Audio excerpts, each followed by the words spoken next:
And you In think the he is an out-and-out liar, do West's you? life. Sorry? You think he's an out-and-out liar, do you? Well, he obviously is. You measure it, and he sits there and says there weren't any parties. Well, actually, there were, aren't there? I didn't realise there were parties. Was ambushed by a Kate. I mean, it's all nonsense, isn't it? Actually, you can see it from a mile off that it's all nonsense. And I Well, think most ordinary people realise it's all nonsense. Hundreds and hundreds of things going on that were. It's not the parties, actually. It's the lying. I think that's the problem. Everybody makes mistakes, and I think people are very tolerant about that. But I think it's very difficult to trust a liar.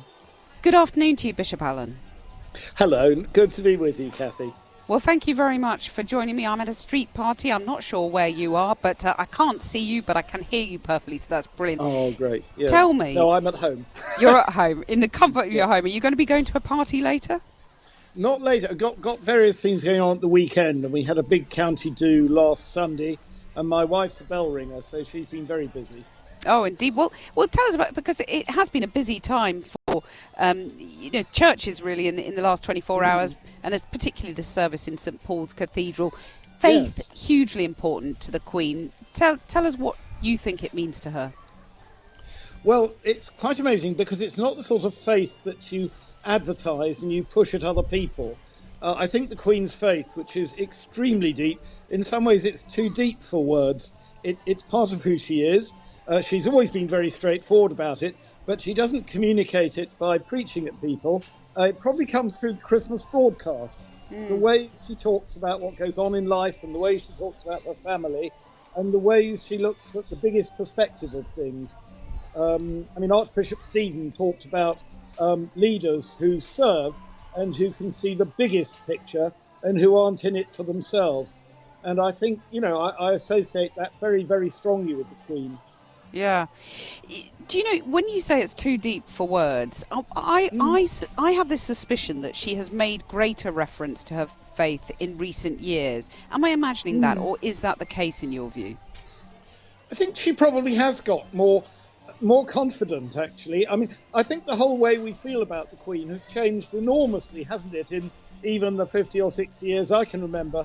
Back in the 50s and 60s, she was very much a sort of cardboard cutout figure, or somebody on the stamps, or somebody on the £5 notes. I think there's been a process of humanising the monarchy, ever since the royal family film in the late 60s. And of course, all the stuff in the 90s about what was going on in the royal family personally. I think she's become a much more real person to us, perhaps, than she was back in the 50s, 60s, and 70s. And of course, very important to her personally, as you've set out, but there's the formal title, isn't there, of the Queen, Defender of the Faith and Supreme Governor of the Church of England. And she was anointed by the Archbishop of Canterbury at her coronation. So there's immense symbolism, isn't there, in that role? Yeah, and she's talked about it very interestingly. I remember her saying that the role of the Church of England wasn't to plug Anglicanism like you're selling something. It's the word she used, gently and assuredly, to create an environment for other faith communities and indeed people of no religious faith to live together freely and flourish. That's how she sees the role of the church. It isn't like, a sort of movement that's got to whip everybody in and sign them up and get them paying and get them locked into membership. It's there to create an environment for everybody to flourish in a gentle and unassuming way. And I think that's how I would see her faith. I think that's what she has tried to do. She doesn't push it at people, Yeah. but she's interested in people. And I think her role spiritually is to create this kind of respectful space in which people can understand one another rather than kind of have, great sectarian wars with one another, which I think is the very last thing she'd touch with a barge pole. Well, nevertheless, the Church of England is the official faith of the UK. Do Yeah. you think in your lifetime and in Charles's reign that we'll see growing calls to give more formal recognition to other faiths, even disestablishment entirely? Well, I think this one has run and run, actually. Someone did a history PhD at one stage, raging rows about it in Victorian Britain. I think what establishment means changes all the time. because what government means changes all the time, and what the monarchy means changes all the time. And I think that's healthy. That's what living institutions do. I mean, the establishment now has got so attenuated, really, compared to what it was in the 17th century or something like that.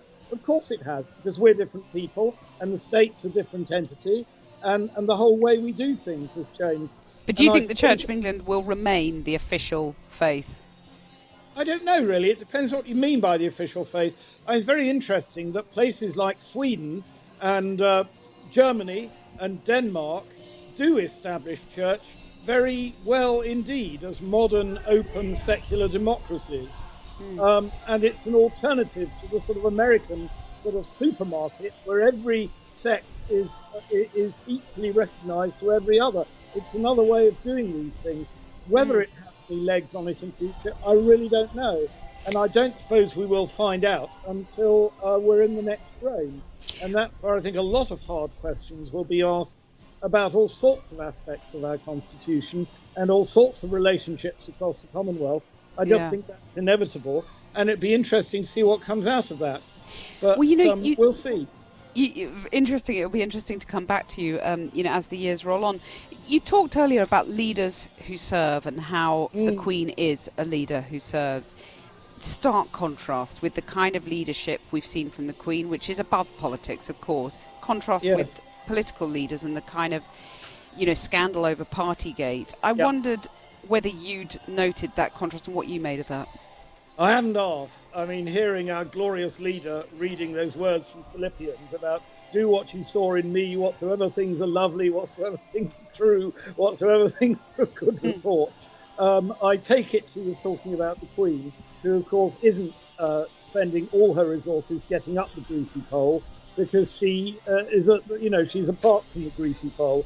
And I think it is an extraordinary thing about our national life. At the centre of what we do is a human being, not a piece of paper or not an idea or not a particular historical narrative. It's a human being, and our human being is the Queen. But I think, the Queen has been a very unassuming leader. I mean, I will always remember wonderful occasion on which there was one of these, lines with everybody waiting to meet the Queen. And somebody along the line, their phone went off, and this was in the days of phones going, da-da-da-da-da-da-da. And you see the guy saying, "Oh, earth, swallow me up." And the Queen said to him, "You'd better answer that. It might be somebody important." And I think that's a very different concept of ego. Yeah. Well, the one we get from people on the greasy pole, isn't it? Well, on the greasy pole, very briefly, do you think Boris Johnson should resign, given what we now know about the Partygate scandal?